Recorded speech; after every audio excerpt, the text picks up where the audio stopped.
You create content, it's hard. Yep. What's hard about it? If we make just that big statement, it's hard. Sure. What's hard about it? It's not a commodity. That's what I'll say. People see a meme and they're like, "Oh, that's silly. That's dumb. Like anybody can do that. We can crank out 20 of them right now." No, it's not a commodity. It takes a special sort of skill set to be able to think in that way and create it. I agree. We're talking about memes. It sounds so ridiculous, but for real. If you think you can do it and you haven't done it before and you post it, it's gonna bomb and you're gonna be like, "Oh, it's the algorithm," or "Oh, it's this," or "Oh, it's that." No, it's the content. What makes good content? Magic. How do we create magic? You got to put in the work. I think you got to put in the work. So to figure out what works, figure out what doesn't. I mean, certain people are content creators and certain people aren't. But even if you are, you have to put in the work and find out what works. Try, fail, try, fail, try, fail. Scrap what doesn't work. Constantly iterate and get better and better. So you're saying the argument is the best sorcerers in the world, for them to learn their magic at that level, they had to start out as the little person waving the little wooden wand. I completely feel that way so much. When we would hire people within some Spider, within the Dad or any other of the brands, I felt like the best thing in the world is if somebody had their own personal brand with over 10,000 followers, they put in the work. They know what it takes. They failed a ton. And they have that refined sense of content that is necessary. So you guys, you built, I think it's the Dad, you built that to, is that 15 million followers across all platforms? I mean, what's the engagement? Those are big numbers. Yeah, across all platforms. 15 million across all platforms. I mean, I'm a firm believer in some of these stats can be inflated and manipulated, and how many of those are bots and so on and so forth. So the better measure is engagement. Engagement is off the charts for the Dad. It has been since we started. That's the true measure of content success in terms of reach, in terms of likes and shares and it's comments all and all that stuff. It's all of that. So a like, a comment, a share, all of it. Yep.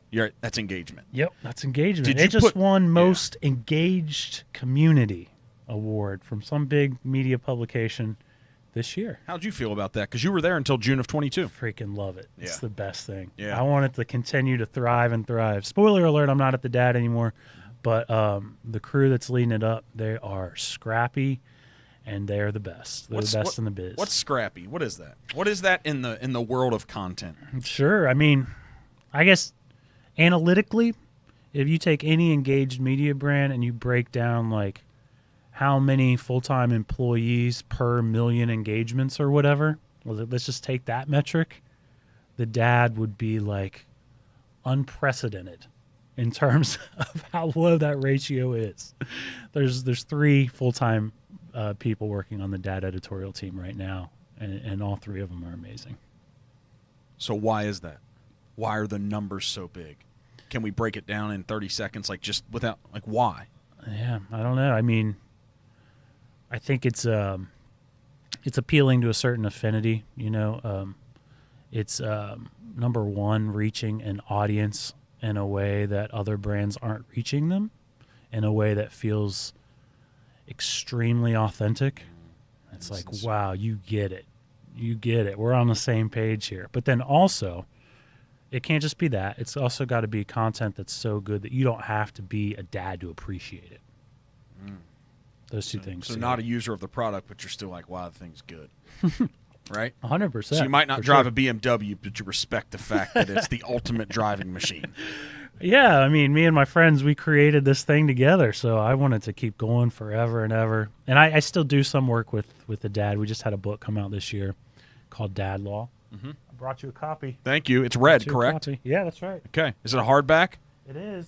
So is this co-authored? Is it authored? Is it what is this? It is co-authored by myself and Allie Probst. She was the deputy editor for the Dad for years while I was there. She's not there anymore either, but she's an idea machine. She is the queen of the dads. So I want to talk about what it's like to write a book, but I'm going to make a quick. Here's what this feels like to me. This isn't making any indication of things I believe or don't believe or how I agree with, but this kind of feels like a Bible. So is this like a Bible to being a dad? You could say that, yeah. It's more like a constitution or something. Yeah, because it's got the spine like it too. This is an encyclopedia off the shelf, right? This is something that would be in a library from 1500. Yeah, it's got gold foil imprinted, embossed lettering. That's right. What's this cost if we buy it? Where would we buy it? Because see, are you an Amazon guy, or are you proud it wouldn't be on Amazon? Oh no, it's cool. Amazon's cool. Yeah. Go to dadlawbook.com. Okay. And you can get all the links you want. Buy it from Amazon if you want. That's cool. Is it on Audible? Did anybody record it as well? No, not that I know of. Come on, man. This voice of yours, you should be on Audible. You should be talking about it. Oh, I would love that. So I've had requests for that. That would be amazing. But no, it's very Bible-like. It's constitution-like. We envisioned when we wrote this of having new dads be sworn in upon the dad law. Do you have to exactly put your hand on the dad Bible? Raise your So here's right what it says. It says, finally, the unwritten rules of dadhood have been written. All right, that's solid. What is this the first book that you've written, co-written? No. Oh.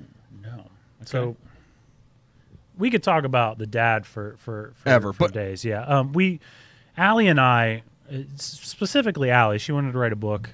We had some ideas for some really cool original books that we wanted to make. We went to the Some Spider bosses and said, let's get out there and get like a publishing deal, all this stuff. And they said, how about you start small? So we created something called The Dad Book, and it was basically a collection of just well-designed memes. It's a great gift for new dads and stuff. But it was repurposing existing content, right? It's a lot of work. It's really hard. We did that. We self-published. It sold really well. And then we did a couple of others. We did a children's book called D is for Dad. And we did The Dad Law. I'm assuming this has sold quite a few copies. So The Dad Law, when we self-published it, sold quite a bit of copies, yes. And then we wanted to get it traditionally published. We landed a deal with Chronicle Books. They are the publisher of this book. So it has been formally published this year under Chronicle for the first time. So this thing is in physical bookstores now, and it thrills me to no end. How's that feel the first time you went in and saw it? How that? I have not seen it in a physical bookstore. You haven't? I have. You haven't like taken a trip with the kids and the wife, like we're going to find it today. I haven't gone out of my way to do it. What? Startup life, man. I'm too busy in my coding cave. Time is limited. I haven't hit up a bookstore to look for my. You don't have that book. friend or that family member that's like, "Hey, we found it. We're here." I have seen that. Okay, yeah. that's I've solid. I've seen photos. I haven't seen it in person. Okay. No.